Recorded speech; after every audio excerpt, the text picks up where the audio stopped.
Hey, what's up, you guys? It's Eddie. Welcome back to another video. Yes, an actual video.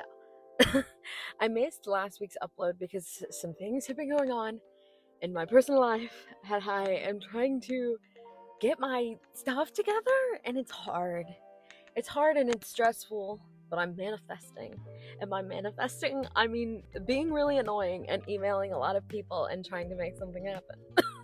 So, anyway. An actual video. I really did not know what to film this week because I had stuff planned for December, thinking that I was gonna have my office and I was gonna have like lots of bright lighting and things weren't going to be like super cluttered. So I was like, oh, I can film like those cute little videos where artists are like, here's what to buy artists for Christmas and blah blah blah, all that stuff. No, no, I don't have my office right now. I'm back to having my office in my bedroom, and it is a horrible little nightmare. It's beautiful. I love it. I love what I do. I need it to not be in my bedroom anymore. It's so annoying. But anyways, I had all of those types of videos planned, and not only did I not have the time or the energy to film them, but I don't have the space. So I was like, what am I gonna film? I don't know. I don't know. So I googled art challenge, and then I remembered that pause challenges exist on TikTok. And I was like, ooh, I'm gonna do one of those. So I found this one by Mishu.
Isn't that adorable? I thought that the whole video was cute, and so I did what you're supposed to do, and I took screenshots because I didn't know if taking a screenshot while you screen record would stop the screen recording while I was recording this. So I just took screenshots of my results, and I got, let's see, for the species, I got demon. I can't remember if I'm doing this in order properly because it's not right in front of me. So for the species, I got demon. For the skin color, I got yellow. For the eye color, I got heterochromia. For the body type, I got thin. And for the aesthetic, I got emo, which I'm so happy about. And then for accessories, I got plush, food, and phone. So I ended up creating this sketch. And now you guys see me officially working on the piece, and I am so excited about this illustration. So as you can see, I ended up completely ignoring the body type just because as soon as I got kind of like the emo aesthetic, I was like, man, I really want to go like really, and I know because iPhone stuff, I should have done a flip phone. What's wrong with me? I could have gone full Y2K, like absolute adorableness with this. Why didn't I do it? I'm mad. Actually, I just made myself so angry. But I looked up selfie, and obviously, as you can expect, a lot of the references on Pinterest were baddies with iPhones. So I drew an iPhone, and now I regret it. I'm actually upset. But anyway, I wanted to go like full like nostalgia for me because I very much grew up on the internet in the early 2000s and seeing all of like the emo and scene queens with their little flip phones taking their selfies like right up in front of their face. Little mirror selfies back in the day were iconic. And so, oh, I forgot one of the things. Side shaved afro hair also was one of the things that I got. See, they were not in front of me. I forgot. Because I was about to say, I don't remember why I didn't do like full puffy emo hair. And then I was like, oh, right. Because the idea was side shaved afro. So anyways, I wanted to go like full in, like zoom in, so one so that I could do like the dark, like, you know, like they used to call it like a panda, like eyeshadow, where you just did like a black smoky everywhere. That was it. That was the look. Sometimes a huge white eyeliner, but I didn't do that. I just wanted to do the full smoky eye, very big, very iconic, and then black lipstick, because I surely did wear greasy. I mean, I'm not convinced that this was not grease paint. I bought a black lipstick at Hot Topic in like 2012 that I would beg and beg and beg to wear to school. It was so greasy, so greasy. It was certainly not lipstick. I don't think it was meant to be, but they were selling it as lipstick. Surely it was not. It couldn't have been. I wish I could. The oiliness of this lipstick that I begged and begged and begged to wear every single day. So we had to do that as well. You guys will see that come in way later, obviously. But just like that general vibe of like the really close like selfie. So I did that. And then the rest of this came so easy. I mean, I love drawing demon characters. I do it all the time. You know, I give them the little horns and the little pointy ears. I like to do like really like cute, kind of like chubby little horns on my demons. I think they're adorable. I honestly kind of wish I went a little bit shorter with these, because I think that would have blended better with her hair texture, because I tried out a new brush because I have access to Clip Studio's asset library now. And it's so much easier to use than like going on Gumroad and hunting for brushes on Procreate. Like, I don't mean to glaze Clip Studio, but now that I understand how to use it properly and don't like hate every single second of being in the program, I love her. I love her. And considering I just saw somebody on my Facebook post that they lost their whole brush library all of a sudden and now Procreate won't even open, I'm scared to touch her. She frightens me. I'm paranoid. So I'm glad that I made the switch, because it seems like she's having some issues right now. But anyway, I found a new brush and I love it. I love it for doing like that tight, like really tight 4C hair texture. And then I have another brush that I'm using that I'm not too fond of, that I did for little flyaways. In fact, I ended up kind of not really using it once I got past the initial line art phase, which you guys did not even see. Because I felt like it wasn't the right texture. It didn't have the same softness that both my line art brush that I was using and also the brush for the afro texture had. I felt like it was a little bit too harsh for the line quality that I had, so I ended up just doing my little curly cues that I like to do for kind of like loose strands and flyaways on afro textured hair. It was so fun, but just the shape of getting her, because I wanted her to have bangs, but then also, like, you know, a side part, because she's got the side shave, which I cannot wait for you guys to see the design that goes in there. Maybe you've already seen it. I don't know, but I was very much jazzed with it. I'll give you a spoiler. I saw somebody, I just Googled afro side shave, like, haircut, because I knew, you know, the side shave, but I didn't know, like, what I wanted the design of the afro part to be yet. And while I was Googling that, or no, I was on Pinterest, actually, I'm a liar. Well, I was on Pinterest looking that up. I saw somebody with a side shave of a spider web, and I was like, that's gonna totally completely fit the emo vibe. I love it. So I did it. It turned out so cute. Little did I know, the gouache brush that I've been using, which, by the way, I know that I said that I was using SU green pencil in another video. Every video since. You remember the one layer, whatever? That one? I did it? Oh my god. It's very early. That brush challenge that I did recently, I've been using her now for sketch, for line art, for render. I haven't been merging everything down together in one layer. I've still been doing like line art and stuff, but I found that what I was searching for with every pencil brush that I was struggling with was just my beloved gouache brush. She's gorgeous. I'm obsessed with her. She makes everything so easy. In Procreate, I had to have my sketch brush, my line art brush, yes. And then I had like my flats brush, and I had to use the smudge tool. And I'm not saying that was bad. She was my go for years. I owe so much to my dearest Procreate. But having Clip Studio be everything is like the one I have 3 tools basically that I use, and you'll see them color coded up at the top. There's the gouache, which is my sketch, my line, my flats, my render, my shading, my everything. My eraser, which I now no longer use. Actually, is the second one?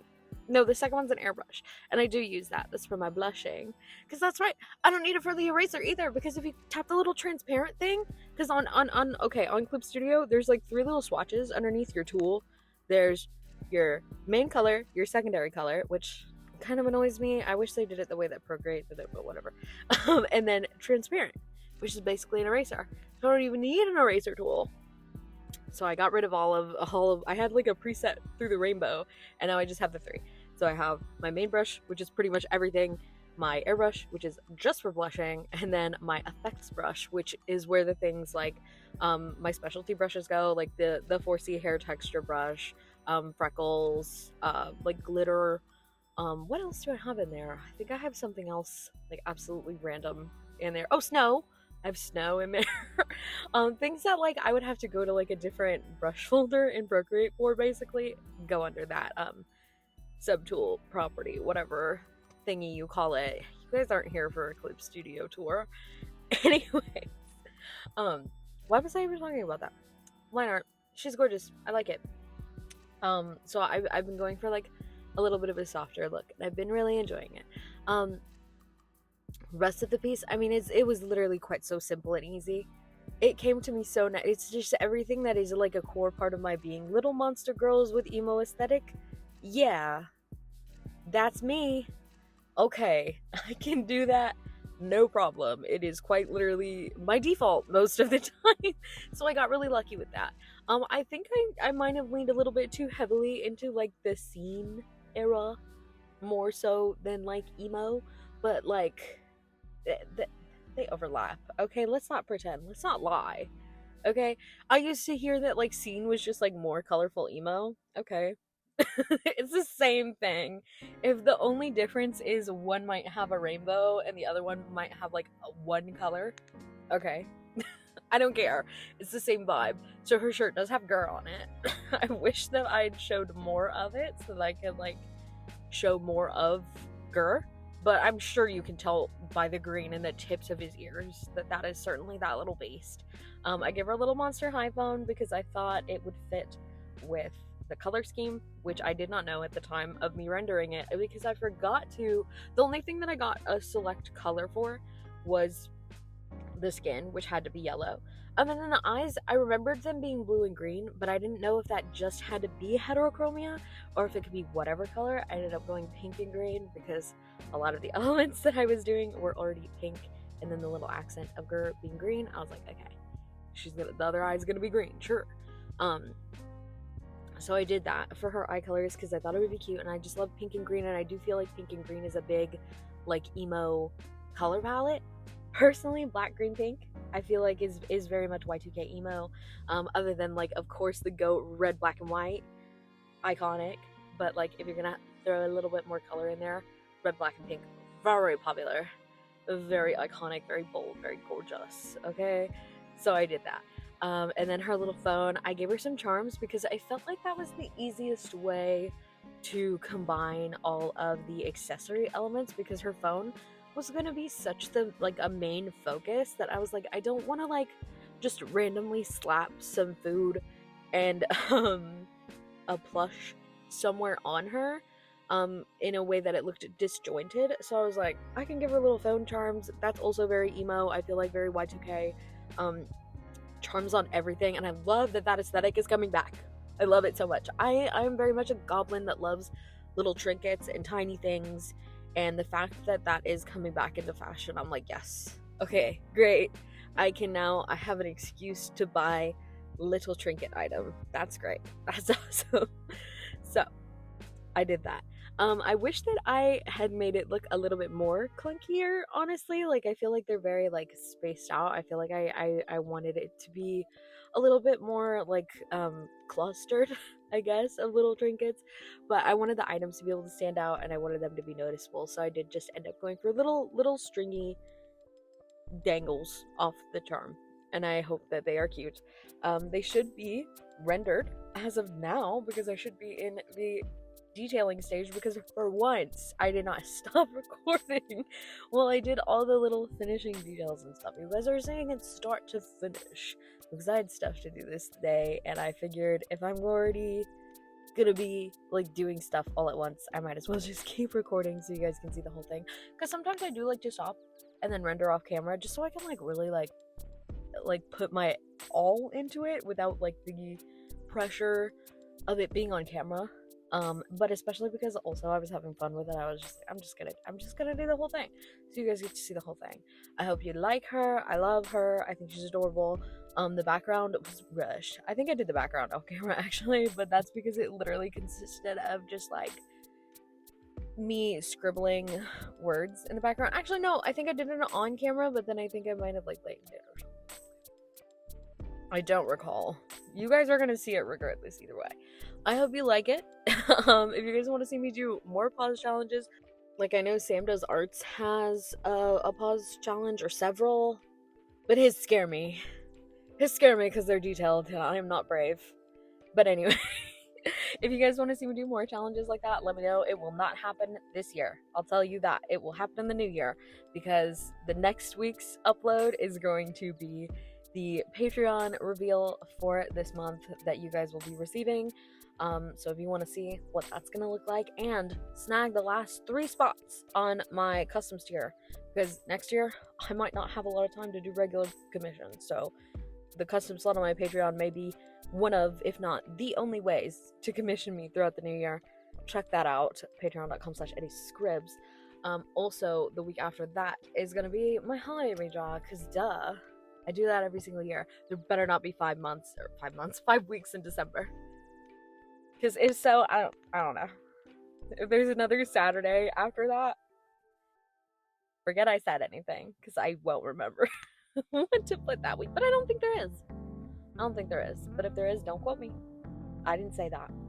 Anyways, I love you guys so much. I will stop yapping. Thank you to all of my lovely patrons on screen here. You guys are amazing. Thank you for supporting me throughout the entire new year. The holidays are on my mind. Thank you for supporting me throughout this year.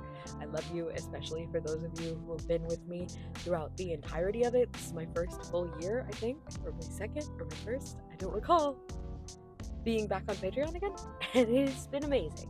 It has been really cool. It has grown a lot, and I am genuinely shocked and surprised at how many people are here and just supporting my art. I think it is amazing. I cry about it all the time. So I love you guys, and I will see y'all in the next one. Bye.